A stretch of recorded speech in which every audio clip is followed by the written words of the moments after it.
నమస్తే. Spiritual, motivation, educational వీటికి సంబంధించి ఇంటర్వ్యూస్ ఇవ్వదలుచుకున్న వాళ్ళు కింద నంబర్ కి కాంటాక్ట్ చేయండి. నమస్తే, వెల్కమ్ టు అవర్ ఛానల్. నేను కుప్పా పద్మిని. ప్రస్తుతంతో పాటు ప్రముఖ ఆధ్యాత్మికవేత్త, ప్రముఖ జ్యోతిష్కులు GBLN చారుల్ గారు ఉన్నారు. మాట్లాడదాం. నమస్కారం అండి. నమస్కారం. నక్షత్రాల గురించి చెప్తున్నారు. పుష్యమి నక్షత్రం అత్యంత శుభదాయకమైన నక్షత్రంగా పరిగణిస్తూ ఉంటారు. మరి పుష్యమి నక్షత్ర జాతకులు ఎలా ఉంటారు, ఏమేం పరిహారాలు చేసుకోవాలి అనేది ఒక్కసారి మీ ద్వారా. శ్రీ గురుభ్యో నమః. పుష్యమి నక్షత్రం ఇది కూడా ఒక దైవానుగ్రహం చేత త్రేతాయుగంలో రాముని వారసుడిగా రాజ్యాన్ని పరిపాలించినటువంటి ఒక అద్భుత చక్రవర్తి యొక్క కథాంశం. నక్షత్రం ఎవరైనా దానికి అందులో మనం వెళ్లే ముందు ఒకసారి ఆయన గురించి తెలియాలి కదా. ఈయనకి స్నేహితులు ఎక్కువ. సహజంగా మనకు పల్లెటూరులో భాష వాడదాం. ఇక్కడ అంటే మన పబ్లిక్కి అట్ట వెళ్తే అర్థమవుతుంది.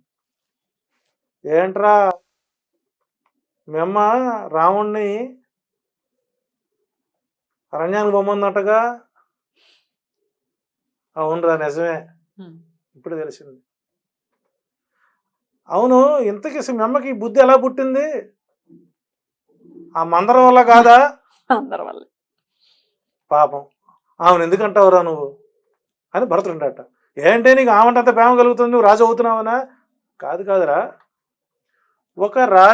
ఒక మహారాణి దగ్గర ఉండేటువంటి దాసి సేవకురాలు తన సేవ చేసేటువంటి వ్యక్తి ప్రమోషన్ కావాలని కోరుకుంటారు. పాపం పని చేసుకునే మనిషి. నేను కూడా రాజుగా రాణిగా యువరాణి గారికి నేను చెలికెత్తిగా ఉండాలని కోరుకుంటు, దాసి ఉండాలని కోరుకుంటుందరా. పాపం దాని ఆలోచన తప్పేం కాదు, కోరుకోవడం తప్పు కాదు, అనవసరంగా అనే అనమాకండి రా అన్నట్ట. ఓహో నువ్వు భలే చెప్పావు. మరి అయితే ముసలోడు తప్ప ఆ మెమ్మది వరవడిగిందంటగా. అదేముందిరా, ఆమె అవసరం ఆయనకు ఉంది, ఆయన అవసరం ఆమెకుంది. సహజంగా ఏ మగవాడైనా కూడాను భార్య అడిగినప్పుడు బొంగమూతి పెట్టి కూర్చున్నప్పుడు ఏంటే రోజు కిలకిలా నడిపి నువ్వు ఇప్పుడేంటో బొంగమూతి పెట్టి కూర్చున్నావు, ఏంటి నీ బాధ ఏంటి, నీకు వచ్చిన కష్టం ఏంటి అని అన్నీ అడుగుతారా? భర్తగా అది బాధ్యత. గరికిపాటి వారిలాగా భార్యతో రోజు అరగంట సేపు మాట్లాడితే మన కాపురాలు ఎట్టుంటాయిరా? కాదు. అందువల్ల ఆమె మీద కష్టంలో ఉన్నప్పుడు ఈయన పోయి నీకు ఏం కాని అడిగేటప్పుడు ఆమె అడిగింది, తప్పేముంది. కాబట్టి ఒక కొడుకుని రాజుని చేయాలనుకోవడంలో తప్పేముంది. కాబట్టి మీరు ఆమెని అనద్దు అన్నట్టు. నువ్వు చెప్పేది బాలేమందరా, సరే మా పని మనిషిని వద్దన్నావు, మీ నాయనే తప్పు కాదంటున్నావు. రాముడికైనా బుద్ధి ఉండక్కర్లే మీ వెనకన్నా. ఆయన చెప్పంగానే పోతాడు ఎగేసుకొని. తప్పు కదా ఇది. ఎందుకు ఆయన తిడతారు? తండ్రి మాట జవదాటని వాడు రాజ్యంలో కళంకం రాకూడదని, జ్యేష్ఠుడే తండ్రి మాటను జవదాటితే రేపు పొద్దున ఆయన మాటలు మేము ఎక్కడ వింటానరా? చచ్చి మా నాయన నువ్వు అనమ్మ కదా, మంచి పద్ధతి కాదంటే చాలేవా ఆయన చెప్పావు. కానీ పోనీ మీ వదినమ్మ ఉంది, ఆమెను ఆగచ్చుగా. ఏమైనా నువ్వు ఎందుకు వెళ్తావు? నువ్వు నాతో పాటు ఎందుకు పోవాలి? మనం పొమ్మంటే పోతామేంటి? ఇప్పుడు ప్రాపర్టీ తీసుకొని రా, బయటికి పోదాం, మన బతుకు మనం బతుకుతాం ఇప్పుడు అంటారా? ఆమె జాతకంలో ఆల్రెడీ కొంతకాలం పాటు విహారయాత్రకు పోవాలని ఎప్పుడో అడిగిందట రాముడిని. అది 20 రూపాయలు తీరుస్తున్నారు, మా వదినే అనమాకండి. అయితే ఎవరు అనాలరా? మేము ఇక్కడ కూర్చొని కోరికను కోరవడం మందదే తప్పు కాదు, వరం అడిగినట్టు మా కైకమ్మదే తప్పుది కాదు, ఇచ్చిన వరానికి సమాధానం చెప్పినటువంటి దశమా తప్పు కాదు, తండ్రి మాట కాదని చెప్పేసి రాముడిది కాదు. మరి తప్పు ఎవరిది? ఇప్పుడు చెప్పండి, తప్పు ఎవరిది?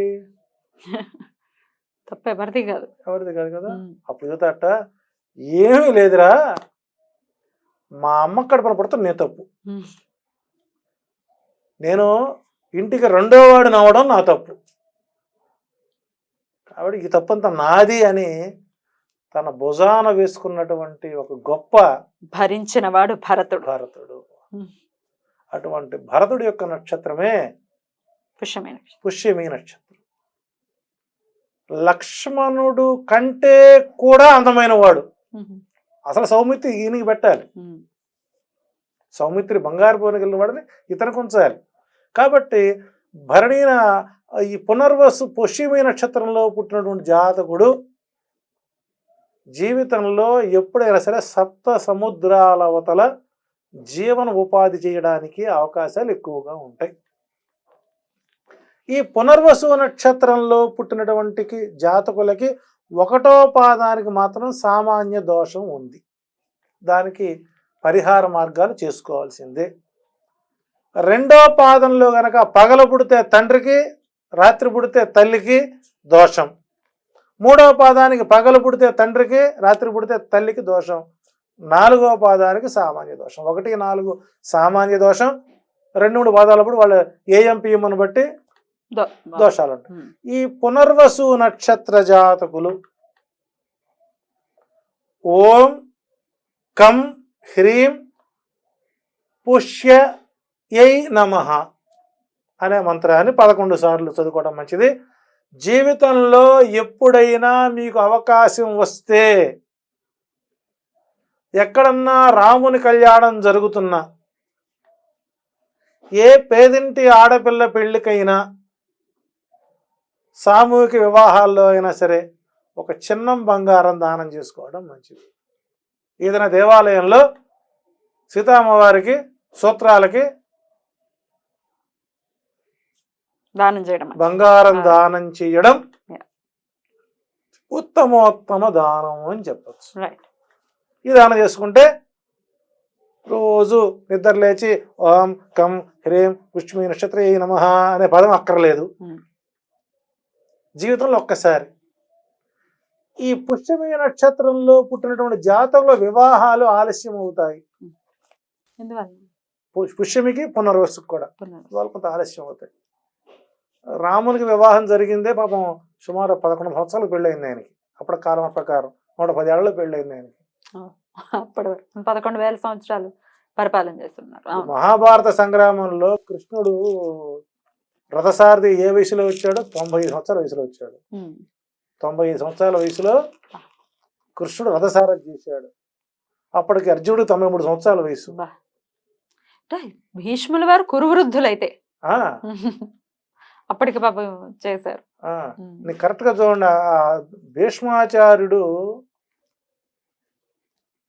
కృష్ణుడి యొక్క దాన్ని లాగటానికి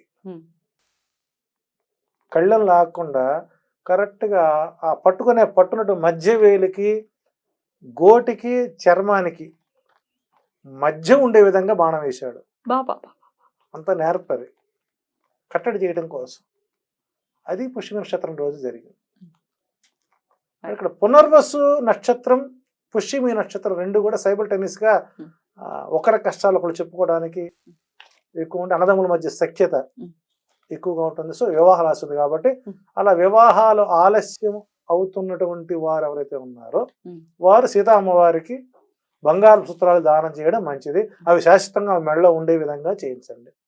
అట్లాగే ఈ పుష్యమి నక్షత్రం వారు విష్ణు సహస్రనామంలో మొదటి పాదం వారు 29, 2వ పాదం వారు 30, 3వ పాదం వారు 31, 4వ పాదం వారు 32 శ్లోకాలు పారాయణం చేసుకోవటం వలన తప్పనిసరిగా పునర్వసు పుష్యమి నక్షత్ర జాతకులందరికీ కూడా రాముని అనుగ్రహంతో పాటు ఈయనకి రాముని అనుగ్రహం పరిపూర్ణ వస్తుంది.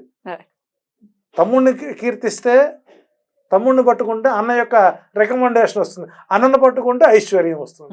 సో కాబట్టి పుష్యమి నక్షత్ర జాతకులకి ఈ చిన్న పరిహారాలు చేసుకుంటూ ఈ మంత్రోపాసన చేసుకున్నట్లయితే తప్పనిసరిగా వస్తుంది. పుష్యమి నక్షత్ర జాతకులకి సప్త సముద్రాల అవతల కానీ, కేంద్ర ప్రభుత్వంలో మంచి సెంట్రల్ గవర్నమెంట్ జాబ్ కానీ, మంచి విద్యా ఉపాధి అవకాశాలు ఎక్కువ ఉంటాయి. అయితే పూర్తి స్థాయిలో సెల్ఫిష్గా ఉండే అవకాశం ఉంటుంది కలియుగం కాబట్టి. త్రేతాయుగంలో లేదు, కలియుగంలో సెల్ఫిష్ గానే ఉంటారు అని చెప్పొచ్చు. రైట్ అండి, చాలా చక్కగా వివరించారు. ఇక నెక్స్ట్ ఎపిసోడ్ లో ఆశ్లేష నక్షత్రం గురించి మాట్లాడుకుందాం. నమస్కారం అండి.